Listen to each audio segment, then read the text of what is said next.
Hi అండి, అందరు నమస్కారం. నా పేరు కిరణ్. ఇప్పుడు మనం మాట్లాడుతున్నాం బ్రహ్మముడి సీరియల్ టీఆర్పీ అనేది ఎంత ఘోరంగా ఉంటుందనేసి నేను అస్సలు కల్లో కూడా ఎక్స్పెక్ట్ చేయలేదు. అసలు ఈరోజు టీఆర్పీ చూసిన తర్వాత ఆ టీం నిద్రపోతుందో నిద్రపోతో కూడా నాకైతే అర్థం కావట్లేదు.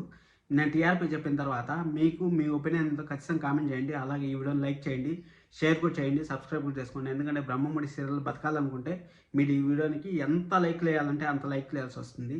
ఎందుకు చెప్తాను అంటే ఈ వీడియో వాళ్ళ టీం వర్క్ చేరాలి. టీం వాళ్ళు సీరియల్ని కొంచెం బాగా డెవలప్ చేసుకొని మళ్ళీ ప్రైమ్ టైంలో రావాలి. ఒకవేళ ప్రైమ్ టైంలో కానీ రాకపోయిందంటే మాత్రం ఖచ్చితంగా 2-3 నెలలు అయితే సీరియల్ అయితే 100% ఎండ్ అయిపోతుంది.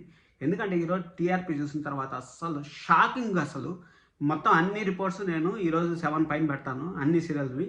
ఈరోజు బ్రహ్మముడి గురించి మాత్రం మాట్లాడతాను. ఎందుకంటే బ్రహ్మముడి అనేది మనకు చాలా చాలా చాలా చాలా ఇంపార్టెంట్ సీరియల్ కాబట్టి ఆ సీరియల్ 13+ వచ్చేది. అసలు ఇప్పుడు టీఆర్పీ చూసిన తర్వాత నా కళ్ళు అయితే చెదిరిపోయాయి అనుకోండి.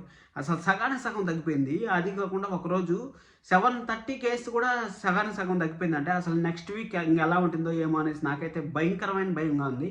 మీకు ఎలా అనిపించింది ఈ టీఆర్పీ నేను చెప్పిన తర్వాత నాకు ఖచ్చితంగా కామెంట్ చేయండి. ఇప్పుడు వచ్చి అర్బన్ ప్లస్ రూరల్ అనేది నాకు చాలా మంది కామెంట్ చేశారు. వాటి గురించి అంతా నేను మళ్ళీ ఎక్స్ప్లెయిన్ చేస్తాను. మీరే సబ్స్క్రైబ్ చేసి పెట్టుకోండి. అసలు 1 o'clock వచ్చి అర్బన్ ప్లస్ రూరల్లో వచ్చి 6.16 వచ్చింది.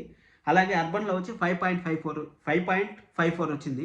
అసలు ఏం టీఆర్పీ ఇది? అసలు ఎక్స్పెక్ట్ చేయొచ్చు. అసలు సగానికన్నా తక్కువ వచ్చింది ఏంటి? అసలు 13 ఎక్కడ, 6 ఎక్కడ? అసలు ఏం జరుగుతుంది? అసలు టీవీ చరిత్రలో ఇంతలా తక్కువ రావడం నాకు తెలిసినంత వరకు ఇదే ఫస్ట్ టైం అనుకుంటాను. నేను ఎక్స్పెక్ట్ చేసింది 8 అన్న వస్తుందనేసి ఎక్స్పెక్ట్ చేశాను. ఆల్రెడీ నేను మీకు ఒక పోస్ట్ అయితే పెట్టినాను. ఆ పోస్ట్ని దాదాపు 20,000 మంది చూసారు. నేను కామెంట్ బాక్స్లో కూడా దాన్ని అయితే లింక్ ఇస్తాను. మళ్ళీ ఒకసారి చూడండి ఆ వీడియో. ఆ విధంగా జరగచ్చు అనేసి మనం ఒక అనాలిసిస్ అయితే చేశాం కదా. అసలు నాకైతే షాకింగ్గా ఉంది. నేను మొత్తం అన్నీ వచ్చిన తర్వాత ఒకసారి వీడియో చేస్తాను. మీరే సబ్స్క్రైబ్ చేసి పెట్టుకోండి. Thank you so much. This is Kiran. Love you all.